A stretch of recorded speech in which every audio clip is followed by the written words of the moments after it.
Bien, hermanos, damos gracias a nuestro Señor de estar hoy aquí, aunque es un día raro, ¿no? Es el 1 de enero y cayó el día del Señor, pero damos gracias al Señor por estar aquí nosotros hoy. Ahora, hermanos, yo he venido trayendo una serie de mensajes que tienen que ver con la vida de la iglesia, cómo debemos nosotros vivir como iglesia, cuáles responsabilidades tenemos y cuáles deberes tenemos estos domingos, entendiendo que somos el cuerpo de Cristo. Él es la cabeza, nosotros el cuerpo, todos somos miembros los unos de los otros. Y resulta, hermanos, que analizando lo que la Biblia dice, la confesión de fe que nosotros tenemos, que es una especie de resumen sacado de la Biblia, ¿no? En el capítulo 26, numeral 12, dice lo siguiente. Nosotros tenemos esa confesión como una... No es superior a la Biblia, pero es como una norma que nos ayuda a tener de manera resumida las cosas. En ese capítulo 26, numeral 12 dice: todos los creyentes están obligados a unirse a iglesias locales como esta u otra, cuando y donde tengan la oportunidad de hacerlo. Asimismo, todos aquellos que son admitidos a los privilegios de una iglesia también están sujetos a la disciplina y al gobierno de la misma iglesia, conforme a la norma de Cristo. Entonces, yo he querido referirme a eso que acabamos de leer, que es una declaración, es algo que creemos, sacado de la Biblia. Creo que todo lo que acabé de leer es bíblico. Y luego entonces aquí la confesión dice que todos los creyentes están obligados a unirse a las iglesias, si son verdaderos creyentes. ¿Y qué es una obligación? Desde hace tiempo las iglesias evangélicas han venido cometiendo un pecado, todas las iglesias evangélicas, y yo pienso que no es solo aquí sino en el mundo. En lugar de obedecer lo que Dios dice, muchas iglesias prefieren obedecer lo que el mundo dice. Y Miriam, por favor, va ahí que le bajen un poquito el volumen allá. En lugar de obedecer lo que Dios dice, las iglesias prefieren obedecer lo que el mundo dice. ¿Y qué dice la Biblia en Éxodo 28? En Éxodo 28.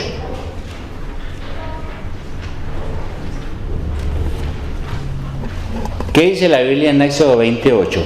Entre las tantas cosas que dice, aquí hay uno de los mandamientos muy interesante. En Éxodo 28 dice: acuérdate del día de reposo para santificarlo. Acuérdate del día de reposo para santificarlo, ¿no? Y entonces la palabra de Dios dice que usted tiene que santificar el día de reposo. Es decir, usted tiene que separarlo, consagrarlo o dedicarlo a Dios. Ese es un mandamiento que las iglesias lo están violando. Es decir, no están haciendo caso de lo que Dios manda. Tenemos que dedicar este día para Dios. Ahora, en contravía, el mundo dice que usted puede irse de paseo, que primero están las reuniones familiares, o el deporte, o el trabajo, o cualquier otra actividad. Eso es lo que el mundo dice. Eso no es importante, asistir a la iglesia pues tanto. Sin embargo, la confesión dice que estamos obligados. ¿Y qué es una obligación? ¿Qué es una obligación? Una obligación es una exigencia moral que debe regir mi voluntad, ¿no? Yo soy libre, pero la obligación se impone sobre mi voluntad. Puede que yo no quiera, pero es obligatorio. Es una exigencia moral, en este caso de nosotros los creyentes. Sin embargo, a algunos Satanás los ha engañado para que presenten excusas. Por ejemplo, Satanás les ha hecho lo siguiente, y esas son las excusas de muchos. No es necesario ir a la iglesia. No necesito ir a la iglesia para creer en Dios. Yo creo en Dios, así no vaya a la iglesia. Yo oro, alabo y estudio la Biblia mejor en mi casa, dicen algunos. Otros dicen, Dios está en mí y Él me ama. ¿Para qué tengo que ir a alguna parte? Dios está en todo lugar. Entonces la iglesia no es necesaria. Otros dicen, la verdad, siendo sincero, yo no voy a la iglesia porque es que me aburre. Me aburre ir a la iglesia. Está llena de personas que no me caen bien. Algunos son hipócritas.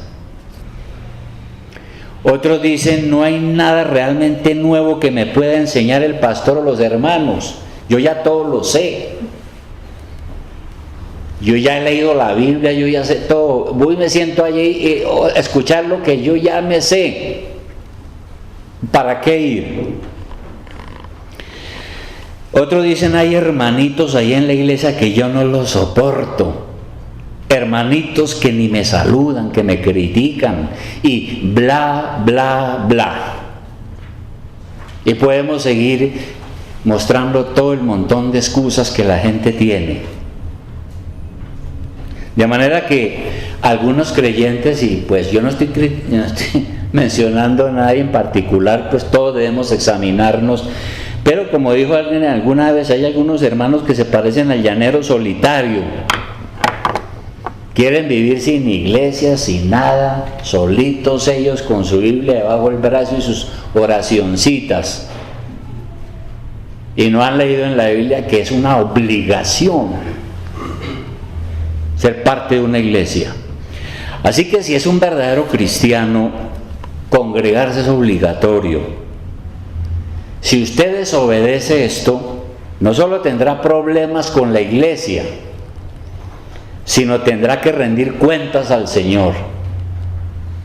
Así de sencillo.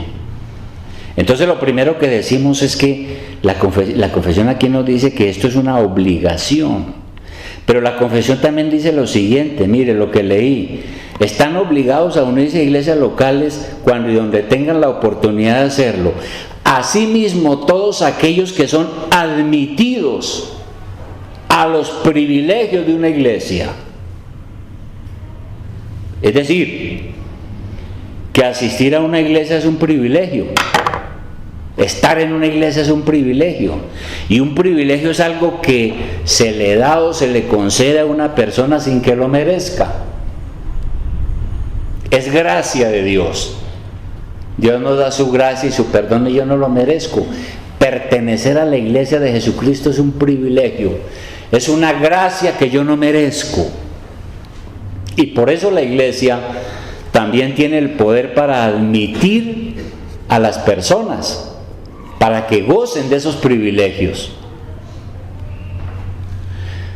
Ahora, nosotros hemos sido formados, nosotros los colombianos, hemos sido formados en un contexto religioso católico romano. La mayoría. Y se nos ha enseñado que uno goza del privilegio de pertenecer a la iglesia desde el momento en que se nace de nuevo mediante la administración del sacramento del bautismo.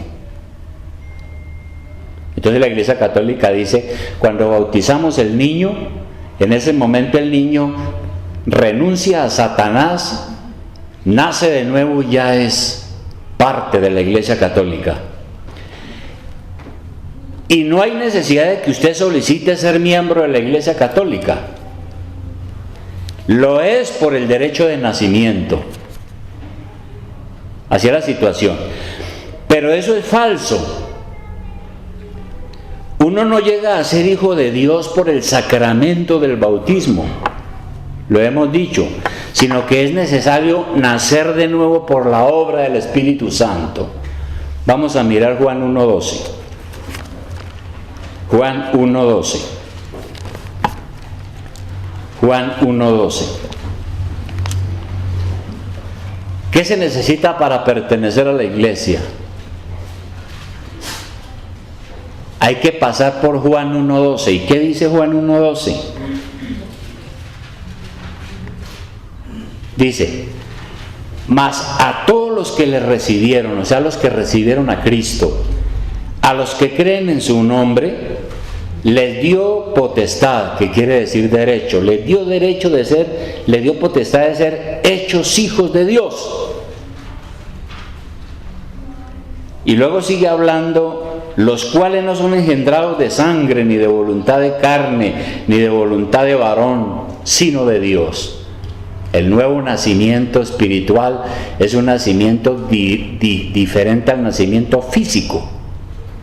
Uno nace de nuevo cuando el Espíritu Santo viene a nuestro corazón como consecuencia de creer en Jesucristo. Por eso nosotros somos nacidos de Dios ahora. De manera que eso sí se necesita, nacer por la obra del Espíritu Santo para llegar a ser miembro de la Iglesia de Cristo. Y eso que acabamos de decir entonces significa que el que no ha sido regenerado no puede pertenecer a la Iglesia realmente.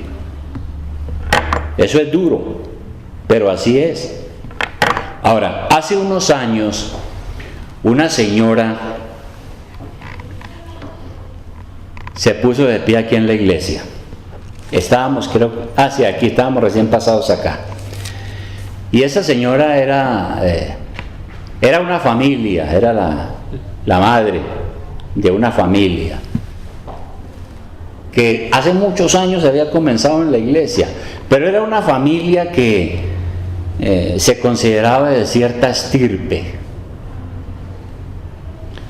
Inclusive una vez apareció en una revista del periódico El Tiempo, que es una revista como de farándula, en el mes de mayo apareció toda la familia y una crónica que decía una familia modelo. Y claro, yo sabía que no era modelo, pero apareció en El Tiempo. Y esa señora vino un día aquí porque se retiró muchos años y luego vino acá y dijo lo siguiente, se puso de pie en el momento de los testimonios y dijo: creo que yo tengo las condiciones para pertenecer a esta iglesia. Pero por supuesto estaba equivocada, porque nadie tiene las condiciones para pertenecer a la iglesia de Jesucristo. Nadie tiene el derecho de pertenecer a la iglesia de Jesucristo. Se necesita que Dios lo llame expresamente. Para pertenecer yo a la iglesia, Dios tiene que llamarme, darme el Espíritu Santo y darme una nueva vida para que llegue a ser un verdadero hijo de Dios. Y por eso decimos que uno debe ser admitido a la iglesia. La iglesia entonces se reserva el derecho de admisión. Hay una cosa que siempre yo trato de explicar, porque es que cuando yo me convertí a Cristo, yo pensé que la iglesia era como la iglesia católica, donde yo voy, no voy, entro, salgo, no tengo ninguna conexión con nada, no me interesa, tengo mi derecho, yo de nacimiento soy católico y soy salvo. Eso fue lo que le enseñaron a uno. Pero nunca aprendí eso de que la iglesia se reserva el derecho de admisión. Y es por eso que los pastores o el pastor debe examinar bien a los candidatos que quieren ser miembros de la iglesia y cerciorarse hasta donde humanamente sea posible. Uno tiene que examinar, analizar la persona que quiere ser miembro o que se quiere bautizar, mirar cómo es su vida, su testimonio, en qué cree y todo este asunto. Y mirar que reúna los requisitos para ser admitido en la iglesia. Porque admitir a los privilegios de la iglesia es una bendición. Pero hay que mirar bien a quién. Porque admitir a la iglesia a alguien que no ha sido salvo, que no ha tenido esta experiencia con Dios, es peligroso. Porque estamos metiendo aquí a la iglesia a un inconverso. Tenemos que darle un tiempo a ver cuál es su arrepentimiento, cuál es su fe, qué cambios ha hecho Dios en su vida. Y cuando hayamos examinado eso, bautizarlo y luego sí decir, admitirlo en la iglesia. Si no es así, no se puede hacer eso. Y luego la confesión dice lo siguiente, y como leímos arriba, están en la obligación de unirse mientras haya la oportunidad. Y todos los que han sido admitidos a los privilegios de una iglesia también están sujetos a la disciplina y el gobierno de la misma iglesia. Entonces, primer punto, si soy un verdadero creyente tengo que obligatoriamente unirme a una iglesia. Dios me lo ordena. En segundo lugar, no solo estoy en esa obligación, sino que debo reconocer que es un privilegio estar ahí y que me admitan como miembro. Porque cuando me admiten como miembro, la iglesia está diciendo, reconocemos que usted es de Dios, reconocemos que usted se ha arrepentido, reconocemos que usted tiene una verdadera fe. Y luego entonces viene el hecho de que nosotros tenemos que someternos, como dice la confesión, primero a la disciplina. Si somos discípulos de Cristo, esto implica que nosotros nos sometemos a su disciplina. ¿Qué dice Primera de Tesalonicenses 5:14? Primera de Tesalonicenses 5:14. Vamos a mirar ese pasaje. Primera de Tesalonicenses 5:14. El apóstol Pablo escribió una carta a una iglesia en la ciudad de Tesalónica. Y lo que él dice aquí es para nosotros también, desde luego. ¿Qué dice ahí en Primera de Tesalonicenses 5:14? Dice, también os rogamos, hermanos, que amonestéis a los ociosos, que alentéis a los de poco ánimo, que sostengáis a los débiles, que seáis pacientes para con todos. Dice el versículo 14. Entonces se mencionan aquí algunas personas con algunas características muy peculiares. En primer lugar dice que nosotros tenemos que exhortar, amonestar es llamar a la persona en el amor de Jesucristo y decirle, mire, usted no está andando bien. A los ociosos. ¿Quiénes son los ociosos? No son los que no tienen trabajo. Porque la palabra griega, recordemos que esto es traducido del griego, la palabra griega que es rica en significado, tiene un significado más amplio. Se está refiriendo a los que están fuera de orden. Los ociosos son los que están fuera de orden, están fuera de lugar, son los que no aceptan las pautas, o como dicen hoy en día, no aceptan las reglas y por tanto es un rebelde. Ese es un ocioso. Entonces, ¿qué tenemos que hacer? ¿Dejarlo ahí? No, dice aquí la Biblia que hay que amonestarlo. Luego dice que lo de poco ánimo. ¿Quiénes son los de poco ánimo? Son los inmaduros, de poco carácter. débiles, sin vigor espiritual, viven agotados espiritualmente por falta de fe, de oración, de consagración y muchas veces por no venir a la iglesia.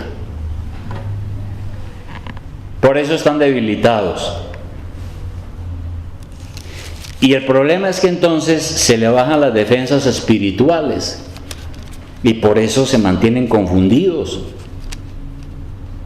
Y entonces uno los ve por aquí, por ahí una vez al mes, los llama a uno y no, pues ahí, regular, no sé qué, pero no leen la Biblia, poco vienen aquí, etcétera, y no se han sometido a la disciplina de la iglesia. Asimismo, en 2 de Tesalonicenses, en el capítulo 3, versículo 6, sigue diciendo el apóstol Pablo. Es interesante que es una segunda carta a la misma iglesia, amonestándole sobre situaciones. Y luego le dice aquí lo siguiente, 2 de Tesalonicenses 3:6, dice, pero os ordenamos, oigan bien lo que dice, os ordenamos, no le está diciendo a la iglesia, mire, piénsenlo, les sugerimos, les rogamos, no, le dice, les ordenamos, hermanos, en el nombre de nuestro Señor Jesucristo, que os apartéis de todo hermano que ande desordenadamente y no según la enseñanza que recibisteis de nosotros. Y aquí entonces es bastante fuerte, ¿no? Porque está nuevamente hablando de esas personas que andan desordenadamente. Yo estoy mirando el griego y nuevamente la idea es esas personas, el desordenado no es el que no se baña o que viene aquí en tenis y sudaderas y cosas de esas.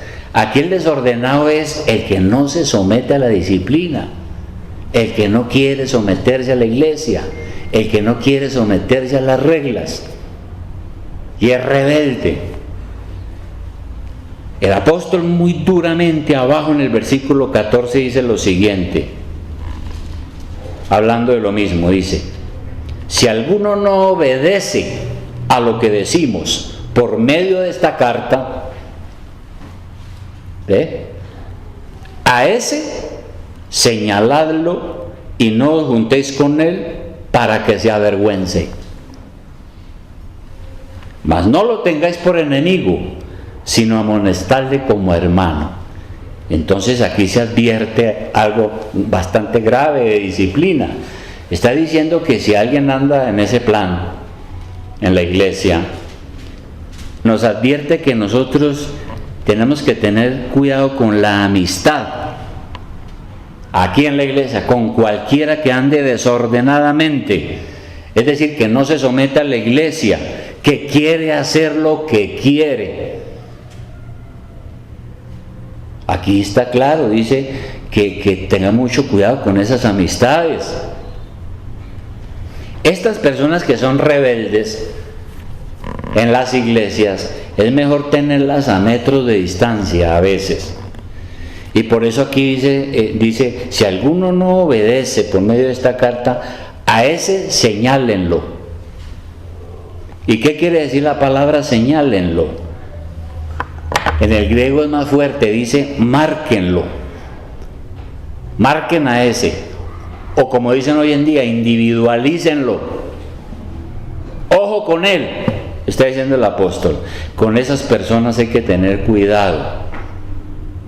El propósito de toda esa disciplina es para que se avergüence, dice aquí la Biblia. Para que se avergüence.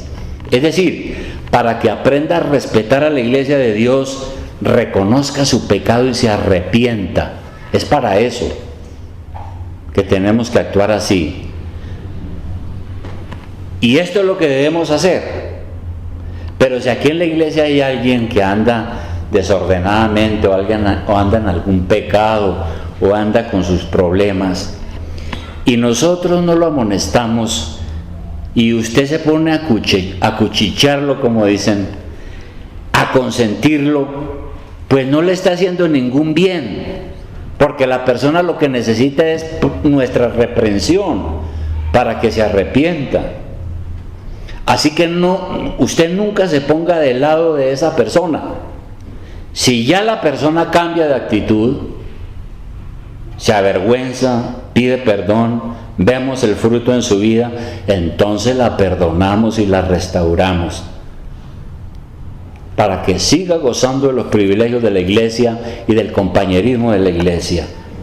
Y por eso entonces decimos que aquí la confesión dice que debemos someternos a la disciplina y al gobierno de la iglesia.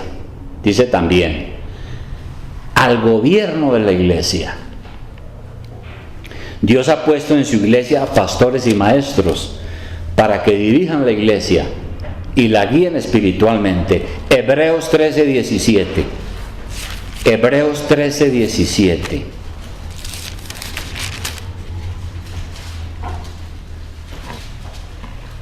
Hebreos 13:17. ¿Qué dice Hebreos 13:17?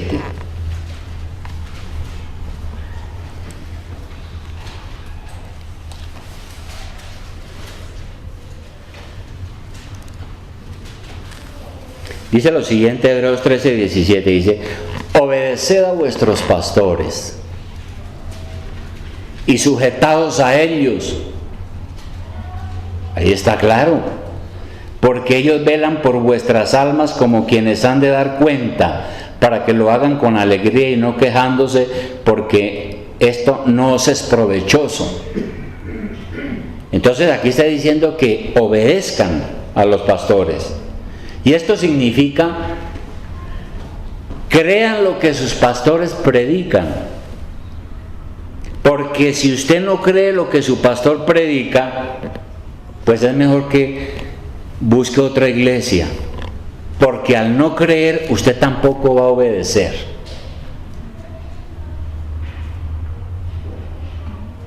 Si yo voy a la iglesia en un espíritu amargo y digo, vea ese tipo que está allá, él no cumple nada.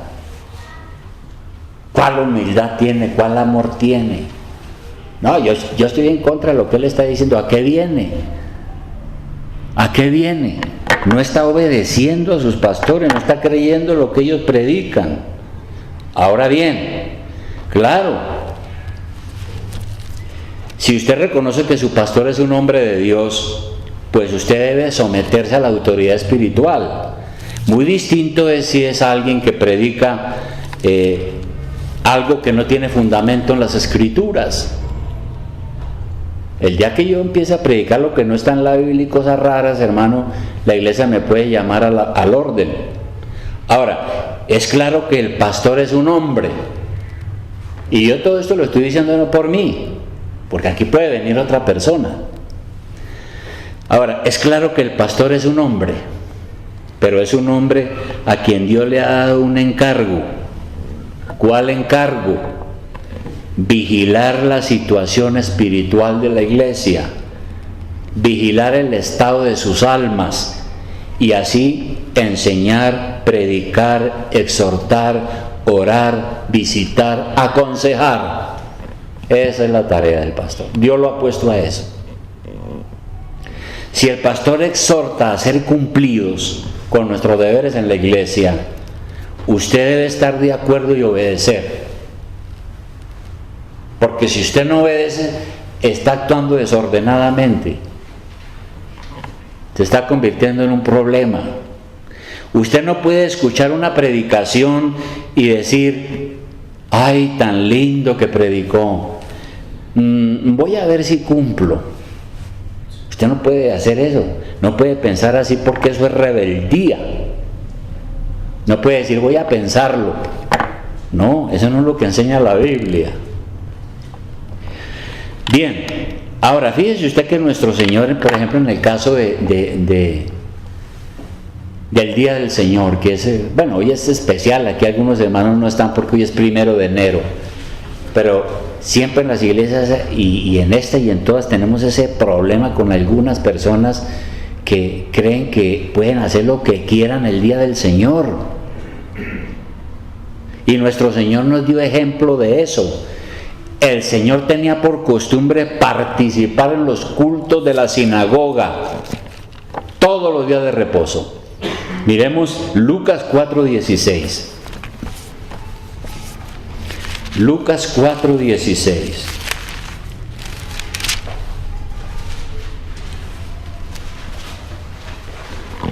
Lucas 4:16.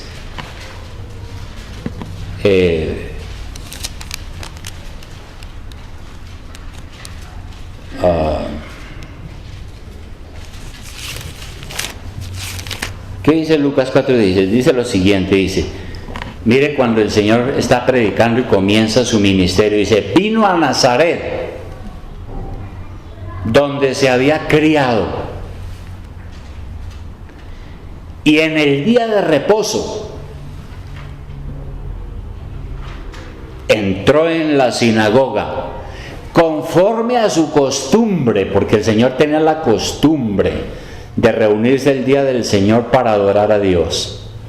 Y nosotros sabemos que en la sinagoga, ¿qué se hacía en la sinagoga? Algo parecido a lo que estamos haciendo aquí, ¿sí? Se cantaban salmos a Dios, se adoraba a Dios, se oraba, se explicaba la Biblia.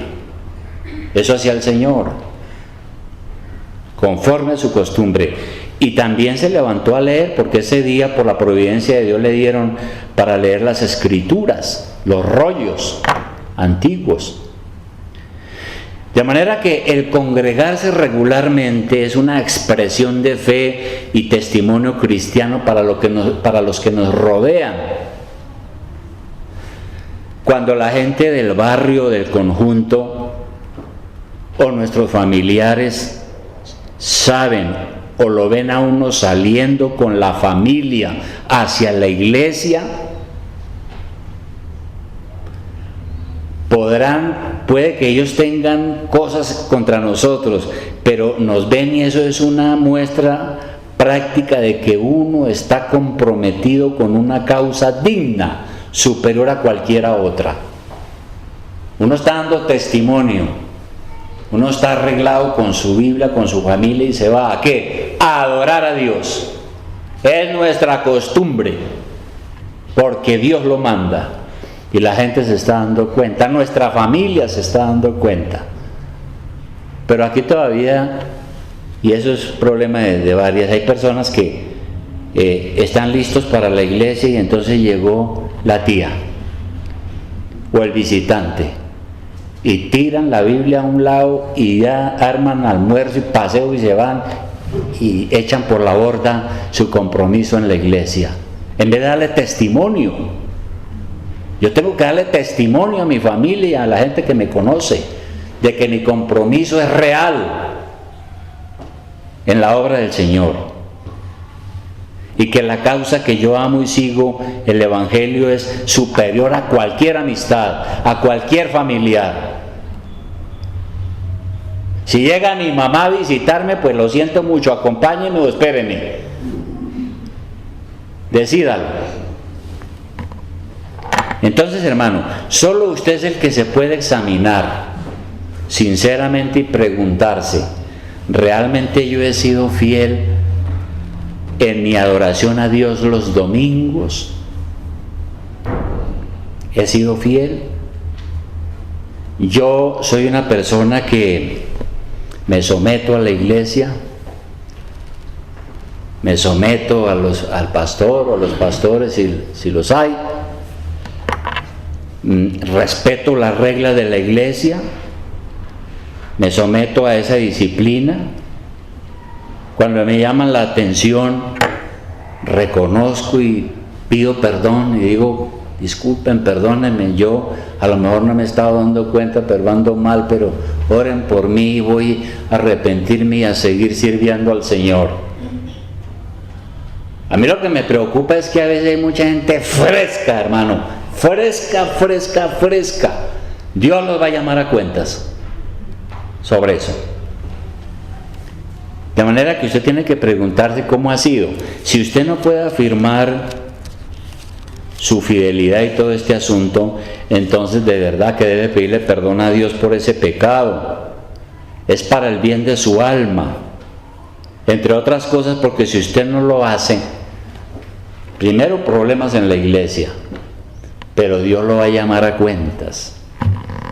Porque es que lo que Dios dejó aquí no lo dejó de adorno, no lo dejó para ver usted qué piensa, para ver si usted le gusta o no le gusta, para ver si usted lo obedece o no lo obedece, ¿verdad? Si somos auténticos cristianos. Porque si uno no es cristiano, pues ahí sí, o si uno es como los que mencionaba aquí, un debilucho espiritualmente, sin carácter, falto de fe, sin conocimiento, pues va a estar cojeando en la vida y en su vida espiritual todo el tiempo. Pero si estamos madurando y sirviendo al Señor, va a ser una situación diferente. Y el asunto es que a veces, ¿cómo queremos que Dios nos bendiga? ¿Cómo queremos que Dios nos bendiga si nuestra vida no vale 5, hermano? Empezando porque ni siquiera cumplimos lo que Dios manda que cumplamos. Y por eso decía, realmente ese examen tiene que hacerlo usted mismo. Usted mismo. Y darse cuenta cómo ha sido su vida cristiana. Y en consecuencia, pues hacer los ajustes si los tiene que hacer, o arrepentirse de lo que tenga que arrepentirse, pedirle perdón a Dios y encaminarse en serio. Porque nosotros estamos dándole ejemplo a muchos. Aquí en la iglesia hay personas que el marido es inconverso, tienen que darle ejemplo al marido, o que la mujer es inconversa, o que los hijos son inconversos, o que los primos, tíos, abuelos son inconversos, y tienen que darle ejemplo y testimonio de que creo verdaderamente en el Señor, creo en el Evangelio, para mí Él está primero. La causa de Cristo está primero que todos.